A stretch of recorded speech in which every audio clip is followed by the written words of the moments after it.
Hello guys, മഹാലക്ഷ്മിയിൽ ഇനി വമ്പൻ പൊട്ടിത്തെറിയുടെ നിമിഷങ്ങൾ. അതേ കൂട്ടുകാരെ, നമ്മുടെ വൈദ്യർ വന്ന്, തോമസ് വൈദ്യർ വന്ന് കമലേശ്വരത്ത് വന്ന് പറയുന്നുണ്ട്, ഈ മരുന്ന് ഇത്ര നാളും കണ്ണൻ കൃത്യമായിട്ടുള്ള രീതിയിലല്ല കഴിച്ചിരിക്കുന്നത്. ഇതിൽ വേറെ പല കൂട്ടുകളും കൂടിയിട്ടുണ്ട്, പല വിഷങ്ങളും കണ്ണൻ്റെ ഉള്ളിൽ ചെന്നിട്ടുണ്ട്. അതാണ് കണ്ണൻ ഇപ്പോഴും ഒരു ഇമ്പ്രൂവ്മെന്റും കാണിക്കാതിരിക്കുന്നത് എന്നൊക്കെ നമ്മുടെ മഹാലക്ഷ്മിയോട് വെളിപ്പെടുത്തുന്ന നിമിഷങ്ങളാട്ടോ.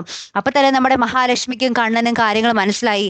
ഇത് അവിടെയുള്ള വീട്ടുകാരുടെ തന്നെ പരിപാടിയാണ്. അങ്ങനെ തന്നെ കണ്ണൻ സ്വന്തം ജീവനും, മഹാലക്ഷ്മിയുടെ ജീവനും ആപത്തിലാണെന്ന് മനസ്സിലാക്കിയ കണ്ണൻ ആ വീട്ടുകാരെ, സ്വന്തം അമ്മയെ ദുർഗാമ്മയെ, സ്വന്തം അമ്മയിലെ രണ്ടാനമ്മയാണ് ദുർഗാമ്മയെയും മഞ്ജുവിനെയും ഉണ്ണീനെയും കരുണയെയും എല്ലാവരെയും അവിടെ നിന്നും പടിയിറക്കി വിടുന്ന ഒരു അടിപൊളി നിമിഷങ്ങൾ തന്നെയായിട്ട് കൂട്ടുകാരെ നമുക്ക് കാണുവാൻ സാധിക്കുന്നത്. അപ്പൊ എന്തായാലും കണ്ണന്റെ ആ ഒരു തീരുമാനം പൊളിച്ചു അല്ലെ പ്രേക്ഷകരെ.